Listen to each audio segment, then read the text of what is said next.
নির্বাচনে এটা শয়তানও আপনার ইয়াতে ঢুকতে পারবে না। পুলিশ ধরেন যে পুলিশের চোখের টিনের চশমা থাকবে, আইন যেটা বলবে সেটাই একদম নিশ্চিত থাকে। কল্পনা করতেও পারবেন না যে এবার ভোটে কত মানুষ আসবে। আওয়ামী লীগ সরকারের ভোট চুরির নির্দেশনাকে বৃদ্ধাঙ্গুলি দেখিয়েছিলেন কুমিল্লার সিনিয়র সহকারী পুলিশ সুপার জুয়েল রানা। এটা নিশ্চিত থাকেন, কোনো দল না, মানে পুলিশ ধরেন যে পুলিশের চোখের টিনের চশমা থাকবে, আইন যেটা বলবে সেটাই একদম নিশ্চিত থাকেন। আমি একটা প্রতীকের বিরুদ্ধে বক্তব্য দিয়েছি, মানে দুঃখজনকভাবে দলকানা মানুষ, দলকানা অফিসার বা কর্তৃপক্ষ এটা ভালোভাবে নিল না। 10 রিলিজ অর্ডার আসলো সিলেটে পিবিএন। আমি তো বললাম যে যদি তোমাদের অ্যাটাক করার কেউ আসে আমি আছি, আগে আমার মারতে হবে তারপর দায়িত্ব হবে। ঠিক আছে, টেনশন করার দরকার নেই, ওইদিকে যদি কেউ আসে থাকে আমি দেখতেছি। স্রোতের বিপরীতে সেদিন রংপুরে ছাত্রদের আন্দোলনকে হটিয়ে না দিয়ে বরং তাদের পাশে দাঁড়িয়েছিলেন সাহসী এই পুলিশ। আমি ওই যে সোশ্যাল মিডিয়াতে ভাইরাল হওয়ার জন্য কোনো কিছু করি নাই বা ওই চিন্তাও মাথায় নাই। আর এত হাই লোড কেন? হ্যাঁ, হাই লোড তো হবে। লোড নেছেন আবার বলেন হাই লোড তো হবে। আসসালামু আলাইকুম ওয়া রাহমাতুল্লাহি ওয়া বারাকাতুহু। দেশ ও দেশের বাইরে দূর দূরান্ত থেকে যারা ভিডিওটি দেখছেন এই মুহূর্তে তাদেরকে অনুরোধ করব পুরো ভিডিওটি সম্পূর্ণ দেখার জন্য। প্রিয় দর্শক শ্রোতা মণ্ডলী, আজকে কথা বলবো আমাদের পুলিশ ভাইদেরকে নিয়ে। এই দেশের মাটিতে বর্তমান সময়ে আইনশৃঙ্খলা বাহিনীর সদস্যদের মধ্যে পুলিশ বাহিনীর প্রতি মানুষের একটু দৃষ্টিভঙ্গি অন্যরকম, আপনারা সকলেই জানেন। পুলিশ সদস্যদের প্রতি মানুষ একটু বিরূপ প্রতিক্রিয়া দেখাচ্ছে। বিভিন্ন কারণে, বিভিন্ন ঘটনার প্রেক্ষিতে বিভিন্ন অন্যায় অপরাধের সঙ্গে জড়িত থাকতে দেখা গেছে অনেক সময় প্রিয় দর্শক শ্রোতা মণ্ডলী পুলিশ সদস্যদেরকে। ঘুষ, জোর জুলুম, অত্যাচার, নির্যাতন, মিথ্যা মামলা, অপহরণ, হয়রানি, নানাবিধ কর্মকাণ্ডের জন্য সমালোচিত হতে দেখেছি পুলিশ সদস্যদেরকে আমরা বিভিন্ন সময়ে। কিন্তু সকল পুলিশ অফিসার কি একরকম? সবাই কি খারাপ? না। প্রিয় দর্শক শ্রোতা মণ্ডলী, আজকে কিছু সৎ, নিষ্ঠাবান, দায়িত্ববান পুলিশ অফিসারের সঙ্গে আপনারা পরিচিত হবেন। এই ভিডিওর মাধ্যমেই আপনারা জানতে পারবেন যে এরকম পুলিশ আদৌ কি বাংলাদেশে আছে, ছিল। প্রিয় দর্শক শ্রোতা মণ্ডলী, জুলাই গণঅভ্যুত্থানের সময় যখন রাজপথে সারা দেশের মানুষ বৈষম্য বিরোধী ছাত্র আন্দোলনে যখন শিক্ষার্থীরা রাজপথে নেমে আন্দোলন করে, তখন সকল পুলিশ যখন ছাত্রদের বুকে গুলি চালিয়েছিল, তখন একজন পুলিশ অফিসার ছাত্রদের গুলি করেনি, ছাত্রদের পক্ষে, ছাত্রদের পাশে দাঁড়িয়ে শেখ হাসিনার বিপক্ষে কথা বলেছে। ফলশ্রুতিতে তাকে অনেক নির্যাতন, অত্যাচারের শিকার হতে হয় সেই পুলিশ সদস্যকে। প্রিয় দর্শক শ্রোতা মণ্ডলী, তিনি এখন রমনা থানার ডিসি। সম্মানিত বন্ধুগণ, দর্শক শ্রোতা মণ্ডলী, এবং অন্যদিকে আপনারা পুলিশ সুপার জুয়েল রানা, খুবই আলোচিত একজন পুলিশ সুপার, তাকে হয়তো ভুলে যাননি, সবাই হয়তো মনে রেখেছেন। কুমিল্লার দাউদকান্দিতে তিনি যে একটা দৃষ্টান্ত স্থাপন করেছিলেন সেটা ভুলে যাওয়ার মতো নয়। শুধুমাত্র সৎ থাকার জন্য, নিরপেক্ষ থাকার জন্য তাকে বদলি করে সিলেটের বিমানবন্দরের আর্মেড পুলিশ বানানো হয়েছিল। প্রিয় দর্শক শ্রোতা মণ্ডলী, দীর্ঘদিন পর আবারও সেই জুয়েল রানার বক্তব্য সামাজিক যোগাযোগ মাধ্যমে ভাইরাল হয়েছে। আগামী নির্বাচনকে ঘিরে ভাইরাল সেই আলোচিত পুলিশ সুপার জুয়েল রানা বেশ কিছু গুরুত্বপূর্ণ কথা বলেছেন। তিনি বলেছেন যে এই বাংলার মাটিতে আর কোনো সময়, কোনো জায়গায় কারোর গোলামি করবে না, কোনো পলিটিশিয়ানস, কোনো রাজনীতিবিদের কথাই চলবে না। পুলিশ বাহিনী, পুলিশ সদস্যরা হয়রানি, জুলুম, নির্যাতন, অত্যাচার, ঘুষ এগুলো থেকে মুক্ত এখন পুলিশ বাহিনী। প্রিয় দর্শক শ্রোতা মণ্ডলী, আগামী নির্বাচনে পুলিশের ভূমিকা কীরকম থাকবে সে বিষয়ে তিনি কথা বলেছেন। চলুন কথা না বাড়িয়ে আমরা কয়েকটা প্রতিবেদন দেখে আসি, তারপরে কথা বলি। নির্বাচনে এটা শয়তানও আপনার ইয়াতে ঢুকতে পারবে না। পুলিশ ধরেন যে পুলিশের চোখের টিনের চশমা থাকবে, আইন যেটা বলবে সেটাই, একদম নিশ্চিত থাকবে। কল্পনা করতেও পারবেন না যে এবার ভোটে কত মানুষ আসবে। আওয়ামী লীগ সরকারের ভোট চুরির নির্দেশনাকে বৃদ্ধাঙ্গুলি দেখিয়েছিলেন কুমিল্লার সিনিয়র সহকারী পুলিশ সুপার জুয়েল রানা। গত 2021 সালের ইউপি নির্বাচনে সচেতনতামূলক বক্তব্যে তিনি বলেছিলেন, নৌকার প্রার্থী হয়েছেন বলে চেয়ারম্যান হবেন সেটা ভুলে যান, ব্যালট ছিনতাইয়ের চেষ্টা করলেই ডাইরেক্ট গুলি চলবে। নৌকা প্রার্থী হয়েছেন বলে যে চেয়ারম্যান হয়ে যাবেন বিষয়টা এমন না। গুলি করব, হাত পা যদি 2-4 জনে উড়ে যায় আমাদের কারো কাছে জবাবদিহিতা করতে হবে না। ফ্যাসিস্ট আওয়ামী লীগ সরকারের পতনের পর আসন্ন জাতীয় নির্বাচন নিয়ে আশা জাগানোর মতো মন্তব্য করেছেন ডিএমপিতে কর্মরত অতিরিক্ত উপপুলিশ কমিশনার জুয়েল রানা। মাননীয় প্রধান উপদেষ্টা তো এই গত পুলিশ উইকেই তো বললেন যে নির্বাচনে আসতেছে, পুলিশ হচ্ছে আমার সবচেয়ে গুরুত্বপূর্ণ এবং শক্তিশালী টিম এবং পুলিশকে সবচেয়ে অগ্রণী ভূমিকা পালন করা লাগবে। তো সরকার প্রধান যখন আপনাকে অভয় দেয় সুষ্ঠু নির্বাচন করার বা জনগণের কল্যাণে নির্বাচন করার, আপনার কোনো পিছুটান আছে, ভয় আছে? ভয় নাই। তো আপনি দেখবেন যে এবার পুলিশ কি করে নির্বাচন। আসন্ন নির্বাচনে জনগণের ভিড়ে কেন্দ্রে জায়গা দেয়া যাবে না, কোনো দলমত না চিনে পুলিশ চোখে টিনের চশমা পড়বে। এটা আমি ব্যাখ্যা দিচ্ছি না। এবার দেখেন নির্বাচনে এটা শয়তানও আপনার ইয়াতে ঢুকতে পারবে না, এটা নিশ্চিত থাকেন। কোন দল না, পুলিশ ধরেন যে পুলিশের চোখের টিনের চশমা থাকবে, আইন যেটা বলবে সেটাই, একদম নিশ্চিত থাকে। একজনেরও কল্পনাও করতে পারবে না যে পুলিশ খালি একটু যদি সুষ্ঠু কাজের পরিবেশ পায় তাইলে জনগণের জন্য কিভাবে কাজ করতে পারে। এবার ভোট কেন্দ্রে কি পরিমাণ মানুষ আসবে দেখবেন যে ভোট কেন্দ্রে আপনি ওই বিকেল 4টার পরেও লাইন দাঁড়ায় থাকবে শেষ পর্যন্ত মানুষ। এবার দেখবেন যে আর ভোটের আগে ওই কেউ কারো হুমকি দিবে, ও দেখবেন নাই, পরের দিন এলাকাতেই নাই। এবার দেখেন এবার তো পুলিশের কোনো চাপ নাই, যেহেতু নির্দলীয় একটা সরকারের অধীনে নির্বাচন হবে এবং যেখানে সরকার প্রধান স্বয়ং অভয় দিচ্ছে যে ভোট সুষ্ঠু করতে যা যা করা লাগে আমরা সব করবো এবং স্মরণকালে সবচেয়ে সেরা ভোট হবে। আওয়ামী লীগ সরকারের ভোট চুরির বিরুদ্ধে থেকে বেশ সুনাম কুড়িয়েছিলেন এই কর্মকর্তা। তবে নৌকা প্রতীকের পক্ষে না থাকায় তার বিরুদ্ধে নেওয়া হয়েছে প্রশাসনিক ব্যবস্থা। আমি একটা প্রতীকের বিরুদ্ধে বক্তব্য দিয়েছি এবং জনগণ আমার বক্তব্যে পুলিশ এবং প্রশাসন এবং সরকারের নষ্ট হয়েছে, কি বলে ইমেজ ক্ষুণ্ণ হয়েছে। অথচ আমি তখন ব্যাখ্যা দিলাম, তখন দেখাইলাম, সকল পত্রিকার রিপোর্ট নিলাম। দুঃখজনকভাবে দলকানা মানুষ, দলকানা অফিসার বা কর্তৃপক্ষ এটা ভালোভাবে নিল না। আমাকে স্ট্যান্ড রিলিজ প্রথমে ক্লোজ করে আমাকে চিটাগং রেঞ্জে আমি 7 দিন থাকলাম। পরে ওইখানে থাকা অবস্থাতে আমাকে ইনস্ট্যান্ট ওই দিনে যেদিন ভাইরাল হলো তার পরের দিনে আমাকে ওই একদম ইনস্ট্যান্ট ফোন দিয়ে চিটাগং রেঞ্জ ডিআইজি স্যার বলে যে আপনি চলে আসেন চিটাগং। স্ট্যান্ড রিলিজ অর্ডার আসলো সিলেটে পিবিএনে, এখানে চলে গেলাম। ওইখান থেকে পরে আবার খাগড়াছড়িতে পোস্টিং হলো, সেখানে গেলাম। এরপরে আবার নৌ পুলিশে পোস্টিং হলো, সেখানে আসলাম। ঘুরতেই থাকলাম।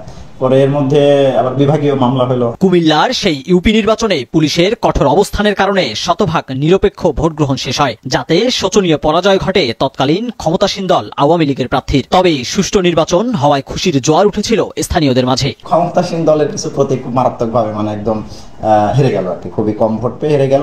এবং তবে মজার বিষয় হলো তারা কিন্তু কেউ অভিযোগ করে নাই। যারা হেরে গেল খুব স্বাভাবিকভাবে ধারণা ছিল যে তারাই হয়তো জিতবে, কিন্তু তারা খুবই শোচনীয়ভাবে পরাজয় বরণ করলো ভোটের মাঠে। প্রত্যেকটা চেয়ারম্যান প্রার্থী, প্রত্যেকটা মেম্বার প্রার্থী, সংবাদ মাধ্যম সবাই আমাদের সাথে কোলাকুলি করছে যে স্যার আমি পাস করি বা ফেল করি কোনো অসুবিধা নেই, আপনি ভোট সুষ্ঠু করেন। এই মারামারি হানাহানি আমাদেরও ভালো লাগে না। 5ই আগস্ট সরকার পতনের পর স্বাধীনভাবে কাজ করতে পারছেন বলে জানালেন ডিএমপির এই কর্মকর্তা। রাষ্ট্রপতির আদেশে বিভাগীয় মামলা সহ তার বিরুদ্ধে থাকা অন্যান্য অভিযোগ প্রত্যাহার করে নিয়েছে পুলিশ সদর দপ্তর। 5 তারিখের পরে আমি আবার আপিল করলাম পানিশমেন্টের বিরুদ্ধে। আপিল করলে মহামান্য রাষ্ট্রপতি বরাবর আপিল করলে মহামান্য রাষ্ট্রপতি প্রত্যেকটা জিনিস সম্ভবত দেখেছেন, বুঝেছেন। পরে ওই যে সম্মানিত সচিব মহোদয়ের দেওয়া পানিশমেন্ট রাষ্ট্রপতি উনি বাতিল করে দিয়েছেন। ঢাকা মেট্রোপলিটন পুলিশের তেজগাঁও বিভাগের এডিসি জুয়েল রানা সম্প্রতি 34তম বিসিএস অল ক্যাডার অ্যাসোসিয়েশনের সাধারণ সম্পাদক নির্বাচিত হয়েছেন। আমি তো বললাম যে যদি তোমাদের অ্যাটাক করার জন্য কেউ আসে, আমি আসি। আগে আমার মারতে হবে, তারপর দায়িত্ব হবে। ঠিক আছে, টেনশন করার দরকার নেই। ওইদিকে যদি কেউ আসে থাকে আমি দেখতেছি। 2024 সালে জুলাই আন্দোলনে পুলিশের নৃশংসতা দেখেছে দেশ সহ পুরো বিশ্ব। সেখানে ব্যতিক্রম ছিলেন পাবনার অতিরিক্ত পুলিশ সুপার মোহাম্মদ মাসুদ আলম। স্রোতের বিপরীতে সেদিন রংপুরে ছাত্রদের আন্দোলনকে হটিয়ে না দিয়ে বরং তাদের পাশে দাঁড়িয়েছিলেন সাহসী এই পুলিশ। সেই সময়কার একটি ভিডিও ক্লিপ সম্প্রতি সামাজিক যোগাযোগ মাধ্যমে ছড়িয়ে পড়ে। ভিডিওটি প্রথমে প্রকাশ করে দ্য রেড জুলাই নামের একটি ফেসবুক পেজ।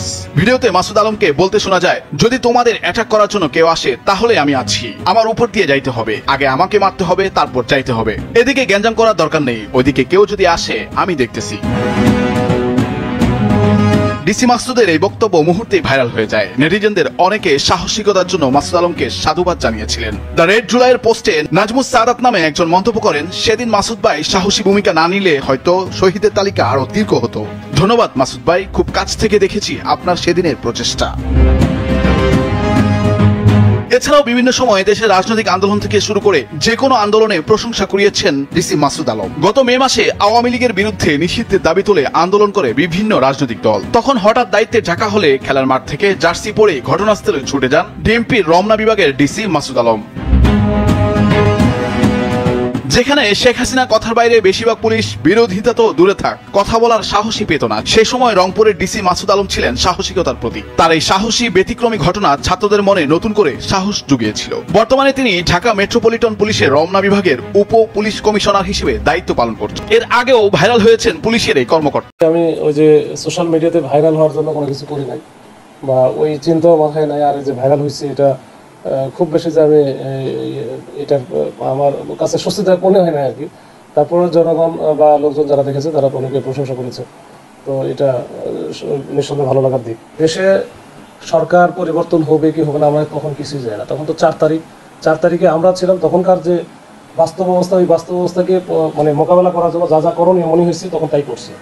আমরা যখন দেখছি যে নিরস্ত্র যে ছাত্র জনতা যারা ছিল তাদের উপরে যারাই হামলা করার চেষ্টা করেছে বা যারা করার চেষ্টা করছে তাদেরকে আমরা প্রথমে নিবৃত্ত করছি বা মানা করছি। এরপরে যদি না হয় তাহলে আমরাও সেটা অন্তত তাদের দিকে না হলো উপরের দিকে হলো গুলি করছি, বেশ কয়েক রাউন্ড গুলি, তো ওই দিন 60 রাউন্ড গুলি করা হয়েছে। এবং কোনোটাই কিন্তু ছাত্রদের এগেস্ট আমরা করি নাই, একটা রাউন্ডও ছাত্রদের এগেস্টে আমরা করি নাই। শুধু অন্যদিকে করলেও সেটা করছি কি কারণে, যে তারা যেন মনে করে যে না আমরা হচ্ছে ইচ্ছা করে সবকিছু করবো না, করতে পারবো না, এটা এখানে পুলিশ আছে বা আইন শৃঙ্খলা বাহিনী আছে, তারা করতে দিবে না। তাদেরকে এইটা মেসেজটা দেওয়ার জন্য আমরা গুলি করছি। আইন আর মানবিকতা আসলে মানে একে অপরের সাথে সম্পৃক্ততা আছে, যে আইন তো মানবিকতার ঊর্ধ্বে না। আর সবার উপরে মানবিকতা হয়তো অনেক সময় দেখা গেল যে আমার আইনের চাইতে আইন প্রয়োগের চাইতে মানবিকতাটা বেশি বড় হয়ে দেখা যায়। ওই জন্য আমরা ওই সময় এটা একটু একে অপরের সাথে কোরিলেটেড। আইন তো আর মানবিকতার ঊর্ধ্বে না, আর আইনের ফাঁকফোকরের মধ্যে থেকে মানবিকতা দেখানো যায়, ওই সুযোগ আছে এবং সেটা সবাই ইচ্ছা করলেই পারে। আমার একটা সাব কর্নার ছিল এই কারণে যে এই যে কোটার বিরুদ্ধে, এই কোটার বিরুদ্ধে আন্দোলন একসময় 2007-08 দিকে আমিও করছি। এই আমার দাবি, আমার কথা আমি বলবো না কেন, তো এটার মাথা থেকেই আমার কাছে আসে যে ঠিক আছে ওরা ওদের শান্তিপূর্ণভাবে আন্দোলন করুক। এরপরে যখন ওরা অ্যাডওয়ার্ডের সামনে দাঁড়ালো, অ্যাডওয়ার্ডে এত পরিমাণ লোকজন হলো, এখানে তো জায়গা একটু কম, তখন আমি বললাম যে ঠিক আছে তোমরা একটা কাজ করো, এখানে তো জায়গা কম, তোমাদের আবার কোনো জায়গা থেকে যদি হুট করে কেউ অ্যাটাক করে বসে তাহলে আমিও বাঁচাতে পারবো না, তোমরাও কিছু করতে পারবো না। তো ওর সাথে ভালো হয় যে জেবি মোড় যেটা আছে, জনতা ব্যাংকের মোড় যেটা, ওইখানে 3টা রাস্তার মূল কেন্দ্রস্থল শহরের ভিতরে, তো ওইখানে যাও, ওইখানে গিয়ে তোমরা শান্তিপূর্ণ অবস্থান করো। আর তার ঠিক হচ্ছে কি বলা যায়, ওটা হচ্ছে পূর্ব দিকে মানে পশ্চিম দিকে যে রাস্তাটা গেল মানে হামিদ রোড বলে, তো হামিদ রোডের ওই পাশে ওইখানে আবার আওয়ামী লীগের অফিস আছে। তো পরে আমি আওয়ামী লীগের অফিসের সামনে অনেক লোকজন দেখলাম, তো অনেকেই সশস্ত্র অবস্থায় ছিল। তো বিষয়টা আমার কাছে মনে হয়েছে যে এটা যে কোনো সময় ঝামেলা হতে পারে। তখন আমি মাঝামাঝি একটা জায়গায় অবস্থান নিলাম এবং বিজিবিও ছিল, বিজিবিকে ওই মাঝখানে রাখলাম যে কোনোভাবে যেন দুইটা পক্ষ এক জায়গায় না হয়। আমাদের ইন্টেনশন ছিল কোনোভাবে কোনোরকম কোনো রক্তপাত হবে না, কোনো হতাহতের ঘটনা যেন না ঘটে, সেইটার জন্য যত প্রচেষ্টা আপ্রাণ চেষ্টা করছি। ওই ভাইরাল যেটা হয়েছে ওটা তো আমি ওদেরকে শান্ত করছি। এরপরে আমরা আসা এদিকে বলছি কোনোভাবে যেন না আসলে কিন্তু ঝামেলা হবে, যে আমরা কিন্তু কোনোভাবে এটা অ্যালাউ করবো না। তো এরপরে বিজেপি যখনই ওরা আবার হচ্ছে অনেক সময় বিক্ষুব্ধ হয়ে যাবে, যে আওয়ামী লীগের ওইখানে অফিসের সামনে অনেক লোকজন ছিল, তারা কিন্তু একটা পর্যায়ে মাঝে মাঝে কিন্তু যে বিক্ষুব্ধ হয়ে এদিকে আসার চেষ্টা করতেছিল, যেহেতু তারা সশস্ত্র অবস্থায় ছিল। আর এদিকে তো ছাত্ররা যারা ছিল আসলে ম্যাক্সিমামই ছিল নিরস্ত্র অবস্থা, একেবারে নিরস্ত্র, আমি সব জন দেখছি। তো ওই জন্য আমি চাইছি যে কোনোভাবেই দুই পক্ষ যেন এক না হয়। আর এর মধ্যে কয়েকবার চেষ্টা করছিল আমাদের, কিন্তু প্রতিরোধ আমরা কিন্তু সরাইও দিছি, আমরা আসতেও দিইনি, ইভেন গুলিও হয়েছে, আমরা বেশ কয়েকটা নাম কিন্তু গুলিও করছি, এদিকে যেন ভয় কেউ না আসে ওইদিকে। এর মধ্যে যখনই ঝামেলা তখন আবার বিজেপি আবার সরে যায়, যখনই বিজেপি সরে যায় তখন তো আমরা একাই ছাড়া কেউ নাই। তো এরকম কয়েকবার হয়েছে। তো আমরা ওইখানে একাই ছিলাম থেকে তারপরে ওখানে প্রোটেকশন দিয়েছি, কিন্তু উল্টা দিকে যে রাস্তাটা ছিল, যেটা থানার দিক থেকে আসে, শালগাড়ির দিক থেকে, ওই রাস্তায় আমাদের একটা পার্টি ছিল। তো ওই পার্টি যাই হোক এদের সাথে মনে হয় কোনো কারণে দূরত্ব হয়েছিল বা ওরা মানে ভয়ে, পাশে থানা ছিল, থানার ভিতরে গেছিলো। এই যাওয়ার কারণে যে রাস্তাটা যে ফাঁকা হয়ে গেছে, এটা তো আমরা এই পাশে থেকে, ওখানে তো হাজার হাজার ছেলে মেলে, এই পাশ থেকে ও পাশ দেখা যায় না। তো ওই জায়গাটা ফাঁকা হওয়ার কারণে কিন্তু ওই যে শেষে যে গুলি করলো, ওখানে সাইদ নামের একজন ব্যক্তি ছিলেন, উনি যে উপজেলা নির্বাচন করছিলেন বা ওইখানে ভাড়াড়া ইউনিয়নের চেয়ারম্যান ছিলেন। তো সে তার নেতৃত্বে 8-10 জনের মতো এসে কিন্তু ওই পাশ থেকে গুলি করলো। ওই পাশ থেকে গুলি করার কারণে আমরা কিন্তু আসলে বুঝতেছিলাম যে কি হচ্ছে। পরে যখন মাঝখানে ফাঁকা হয়ে গেল গুলিতে, অনেকে দুইটা দেখলাম, আমি তো দেখলাম যে দুইটা স্পট মানে সাথে সাথে পড়ে গেল, আর আরও অনেকে আহত টাহত হয়েছে। যখন ফাঁকা হয়ে গেল তখন দেখতেছে গুলি করতেছে লাইভ। এরপরে কিন্তু আমি সহ আমার যে আমার সাথে অনেকগুলো ছিল, কিন্তু এরা তো আসলে সবাই যায় না, আমার সাথে 2-3 জন সাথে গেলো, দৌড়ে গেছি। দৌড়ে যাওয়ার পর দেখি আমার দিকেই গুলি করে। তো আমার দিকে যখন গুলি করে তখন আমি একটা সাইড হয়ে যাওয়ার পরে একটা আড়াল নিয়ে একটা ওখানে ছিল, পোল ছিল, ওইখান থেকে নিয়ে আমি গুলি করবো। পরে দেখে আমার সাথে যে 2 জন আসছে, 2 জনের কাছে আবার কোনো অস্ত্র ছিল না। পরে আমি ওদেরকে ডাকি, এর মধ্যে ছাত্ররা আবার আমার পিছনে যোগ দেয়। তো ছাত্র আসে, আমি তো প্রথমেই ছিলাম। এরপরে আমার পিছনে ছাত্র আসে, আমার পুলিশের লোকজন আস্তে আস্তে থাকে। এরপরে 2 জন পুলিশ যাদের কাছে অস্ত্র ছিল তাদেরকে আমি ডেকে নিয়ে ওরা তখন এসে আমরা গুলি করি। এই গুলি করার সাথে সাথে কিন্তু ওই যে যারা কিলার আর কি, ওদের দিকে গুলি করি, তাদের দিকে গুলি করি। এরা যুবলীগের আর কি, ওরা ওই খুব বেশি না, এরা ওই যে সাইদ যেটা বলতেছে খনি সাইদ, এই সাইদের সাথে যে 7-8 জন এরাই, অন্য কিন্তু কেউ আসে না এখানে। আওয়ামী লীগের অন্য লোকজন কিন্তু এদিকে আসে না, তারা কিন্তু উল্টা দিকে, তারা তো ওইখানেই আছে, তারা কিন্তু এদিকে আসে না, যোগ দেয় নাই তারা, এটা কিন্তু সাইদ এটা করছে। এরপরে কিন্তু আমরা হচ্ছে ওইখানে গিয়ে যখন গুলি করি তখন কিন্তু ওরা গুলি করার পরে ওই দেখে যে সে মানে একটু হয়ে গেছে, যে মানে বুঝতে পারতেছে না যে পুলিশ আমাদের গুলি করবে, এটা বুঝে নাই। যখনই আমরা গুলি করছি তখন কিন্তু সে হতচকিত হয়ে যায়, সে সাথে সাথে ওই উল্টা দিকে ঘুরে দৌড় শুরু করে। এরপরে তার পায়ে লাগছিল এবং সে পড়ে গেছিল, কিন্তু তারপর আবার উড়ে সাইদের পায়ে গুলি গেছে। পরে সে স্বীকারও করছে ওই যে হয়তো এখন বাইরে কোথাও আছে, তো এর টিম ম্যাক্সিমাম সবই ধরা পড়ছে, শুধু ও সারা মোটামুটি ম্যাক্সিমাম ধরা পড়ছে। তো এই তখন কিন্তু ছাত্ররা যা ছিল সবাই কিন্তু দাবড়ানোর পরে সে তো ওখান থেকে দৌড়ে ভাগছে। এর মধ্যে তার গাড়িটা ছিল, এখানে গাড়িতে আসছিল, সেই গাড়িটা পোড়াই দিয়েছে। তো এইটা ছিল মূলত 4 তারিখের ঘটনা। এরপরে তো আমরা সে দেখলাম যে 2টা লাশ, তারপর ওখান থেকে তারা হচ্ছে লাস্টে মিসিটিসি করলো, করে যে যার মতো করে, তখন তো যে অবস্থা ছিল আসলে ওই পোস্টমর্টম বা অন্য কোনো কিছু করার সুযোগ ছিল না, যার মতো করে নিয়ে গেছে। এরপরে এইদিকে আমি আসলে ব্যক্তিগতভাবে ওই দিন খুবই আমার খারাপ দিন গেছে, যে আমি এই জুলাইয়ের প্রথম থেকে শুরু করে যখন আন্দোলন শুরু হয়েছে তখন থেকে যে মানে একেবারে 4 তারিখ পর্যন্ত কোনো রকম কোনো ঘটনা ঘটতে দেয় নাই, কোনো রকম কোনো ব্লাডশেড হয় নাই। কিন্তু 4 তারিখে এসে সামান্য একটা ভুলের কারণে বলতে ওই জায়গাটা ফাঁকা হয়ে গেছে, গলির মতো ছিল। আর এই যে একটা সন্ত্রাসী একজনের কারণে এই পাবনার মতো একটা জায়গায় 2টা ছেলে একবার স্পট ডেড হয়ে গেল, এবং বেশ কয়েকজন ওইখানে আমার মনে হয় 30-40 জনের মতো আছে যাদের চোখে, মাথায়, বিভিন্ন জায়গায় মানে গুরুতর আহত হয়েছিল। এদের মধ্যে তো 2 জনের ওই যে মাহবুব নামে একটা ছেলে আছে, নিলয় আছে, ওদের চোখের ভিতরে একজনের চোখই নষ্ট হয়ে গেছে, ওই মানে টেক্সটাইল ইঞ্জিনিয়ারে পরে ওদের সাথে আমরা অনেক বই করছি, ওদের উন্নত চিকিৎসার জন্য চেষ্টা করেছি। জুলাই আমাদের জীবনে অত্যন্ত ঐতিহাসিক ঘটনা। একটা বড় কারণ তো সাম্প্রতিক ইতিহাসে গত বছর যেটা ঘটে গেছে, গণ অভ্যুত্থান। বদরুদ্দিন ওমর যেটাকে বলেছে যে এই জমিনে এত পরিমাণ অংশগ্রহণ কোনো গণ অভ্যুত্থানে বাংলাদেশ অথবা এই অঞ্চলের মানুষ কখনো দেখে নাই, এই লেভেলের পার্টিসিপেশন হয়েছে। তো সেই জুলাই অন্য আরও অনেক কারণে গুরুত্বপূর্ণ। আমরা যদি পাকিস্তান আন্দোলনের সময় ফিরে যাই, 47-এ জুলাই মাসটা ছিল পাকিস্তান আন্দোলনের জন্য, পট পরিবর্তনের জন্য অনেক বড় ঘটনা। এবং সিলেটে গণভোট হয়েছে 6 জুলাই। সিলেট বাংলা এই পূর্ব পাকিস্তান অথবা তখনকার পাকিস্তানের অংশে থাকবে না আসামের অংশ হবে। তো বিভিন্ন কারণে জুলাই অত্যন্ত গুরুত্বপূর্ণ। কালকে মাত্র 5 তারিখে জুলাইয়ের যে গণ অভ্যুত্থান ছিল সেটা 11 মাস পূর্তি হয়েছে। তো সেই দিক থেকে জুলাই গুরুত্বপূর্ণ। এইটাকে কমেমোরেট করতে, স্মরণীয় করে রাখবার জন্য আমরা যেটা দেখতে পাচ্ছি, এখন জাতীয় নাগরিক পার্টি এনসিপি সারা দেশে পদযাত্রা করছে।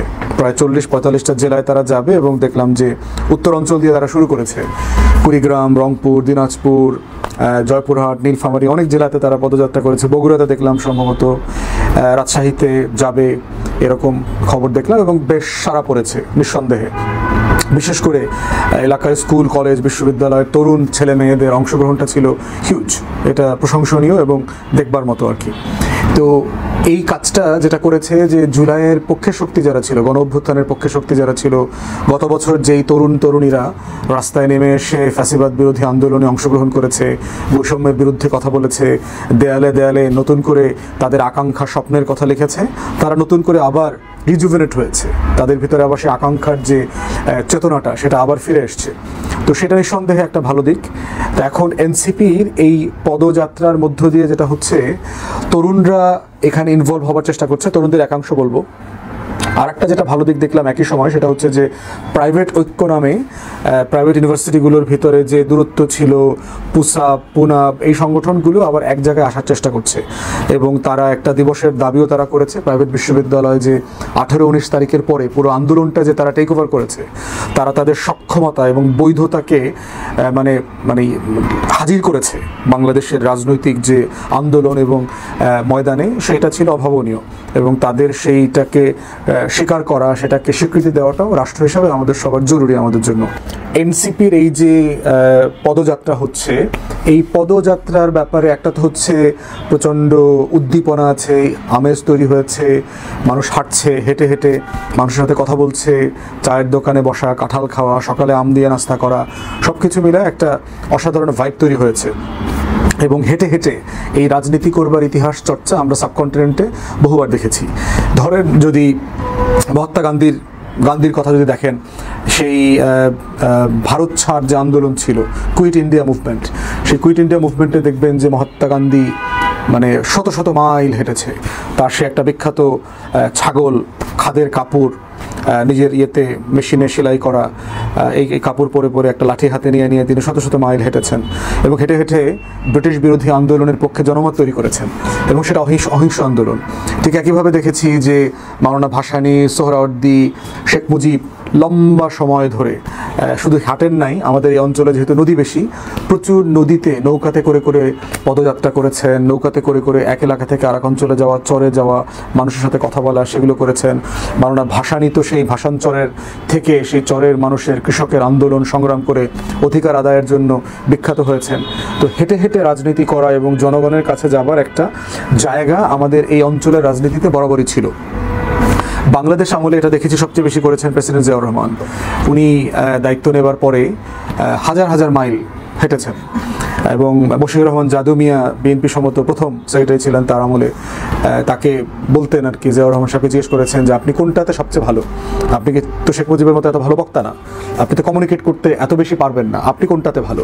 তো এটাকে দুষ্টামি করে বলেছেন যে আমি ফিজিক্যালি ফিট, আমি হাঁটতে পারবো।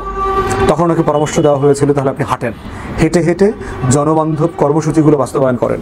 এবং আমরা দেখেছি যে উনি ওনার সময় 7000+ কিলোমিটার যে খাল খনন কর্মসূচি করা হয়েছে, উনি নিজেও শত শত মাইল, হাজার হাজার মাইল হেঁটেছেন এবং একটা টি শার্ট পরা অথবা একটা সিম্পলি হাফ স্লিভ পরে উনি খাকি ড্রেস পরে সেই রীতিমতো হেঁটে চষে বেরিয়েছেন। এবং এটা করতে যেটা হয়েছে যে উনি প্রচণ্ড রকম করে মানে দেশের প্রান্তিক জনগোষ্ঠীর খুব কাছে চলে গিয়েছিলেন, যে একটা ক্ষমতাধর মানুষ মানে কত প্রাণের মধ্যে চলে যেতে পারে, মানুষের দোরগোড়ায় চলে যেতে পারে, সেটা একটা ঐতিহাসিক ঘটনা। এবং এরশাদ বিরোধী আন্দোলনের সময় আমরা দেখেছি যে যারা এরশাদ বিরোধী আন্দোলন করেছেন, পার্টিকুলারলি বেগম খালেদা জিয়া, প্রচুর হাঁটা, লং মার্চ করা, মিছিল, মিটিং, এই পদযাত্রার কর্মসূচিগুলো পালন করেছেন এবং জনগণের মধ্যে এটা ব্যাপক সারা উদ্দীপনা ফেলেছিল। ঠিক একইভাবে আমার কাছে মনে হচ্ছে যে এনসিপির এই পদযাত্রাও বাংলাদেশের যে যে এলাকাগুলোতে তারা যাচ্ছে ব্যাপক সারা ফেলছে।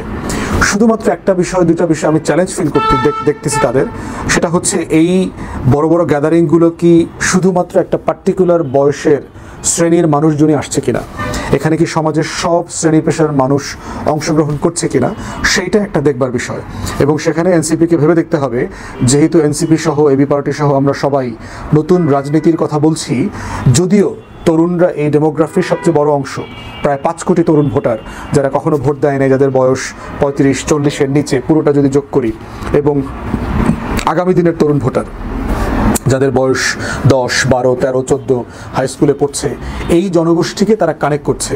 কিন্তু আরও যে বিশাল 40+ জনগোষ্ঠী আছে, তাদেরকে কি আমরা ডিসকানেক্ট করে নতুন রাজনীতিটা তৈরি করতে পারবো কিনা? তাহলে সেক্ষেত্রে সকল প্রজন্ম, সকল জেনারেশনের লোকদেরকে, নাগরিকদেরকে, ভোটারদেরকে এই পদযাত্রা এবং কর্মসূচিতে কিভাবে কানেক্ট করা যায়, সেই চ্যালেঞ্জটা কিন্তু মাথায় রাখা দরকার।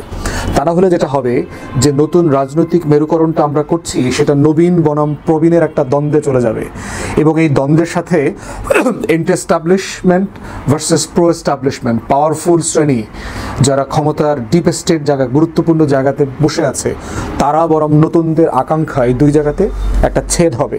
এই ছেদটা টেনশনের জন্ম দেবে। সেই টেনশনটা একটা পাওয়ারের মানে ক্ষমতার প্রতিদ্বন্দ্বী আকারে একজন আরেকজনকে দেখবার চেষ্টা করবে এবং সেই জায়গাতেই হচ্ছে নতুন করে আবার ক্ষমতার ভারসাম্যহীনতা তৈরি হবে। অর্থাৎ এই জায়গাটা আমাদের সবার জন্য গুরুত্বপূর্ণ যে আমরা সবাই মিলে জুলাই আগস্টকে যখন কমেমোরেট করছি, যখন উদযাপন করছি, সেই উদযাপনের ভিতরে সমাজের সকল শ্রেণী পেশা, তারপরে হচ্ছে নারী পুরুষ প্রবীণ নবীন সবাইকে আমরা অন্তর্ভুক্ত করতে পারছি কিনা সেইটার ব্যাপারে আমাদেরকে সিরিয়াসলি ভাবা দরকার। তা না হলে যেটা হচ্ছে এই যে নয়া মেরুকরণটা হচ্ছে, এই মেরুকরণগুলো এসে একটা ক্ষমতার টেনশনে তৈরি করবে। সেই টেনশনটা রাষ্ট্রকে অস্থিতিশীল করে দিতে পারে, যেহেতু দিল্লি আওয়ামী লীগ মিলে আমাদের একটা জাতীয় শত্রুর আনাগোনা এখনও সক্রিয়ভাবে এই অঞ্চলে রয়ে গেছে এবং সেটাকে কোনোভাবে ছোট করে দেখবার সুযোগ আমাদের নাই। তাই এই পদযাত্রাকে আমরা স্বাগত জানাচ্ছি। জুলাই আগস্টকে নিয়ে যারাই কর্মসূচি পালন করছেন তাদের সবার জন্য শুভকামনা।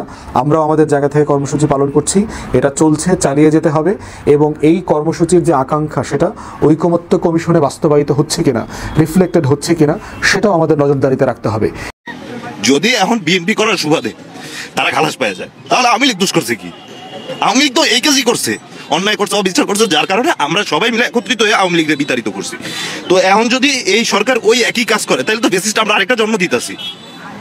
দলীয় অধীনে মামলা যাইবে ওটা স্বাভাবিক, দলীয় অধীনে যেগুলো অন্যায় মামলা হয়েছে যা, কিন্তু এখানে 6টা মানুষের চোখ উঠে ফেলছে, মানে 6টা ফ্যামিলিটা নষ্ট করে দিছে। আমার বাবা আমাদের এই পর্যন্ত দেখতে পারে নাই, না দেখে মারা গেছে, ওই জন্য আমাদের কোনো সবাই দেখতে পারে নাই। তাইলে কি আমরা ড্যামেজটা আশা করতে পারি না? তাইলে সেইখানে যদি এইরকম একটা রায় হয় তাহলে আমরা কার কাছে আশা করবো? সরকারের কাছে কি আশা করবো? কার জন্য আওয়ামী লীগ এই পতন করিল? তাহলে আরেকটা ফেসিস্ট আমরা জন্মই দিতেছি, 2 দিন পর তো এর বিষয় লাগতে হইব। আমাদের ওই দিন সর্বহারা নিয়ে আমাদের উপর অতর্কিতভাবে খাবার টেবিলে আমাদের আক্রমণ করে পরে আমাদের 6 জনের চোখ উঠায় ফেলে। আমরা কি অপরাধ করেছিলাম সেদিন?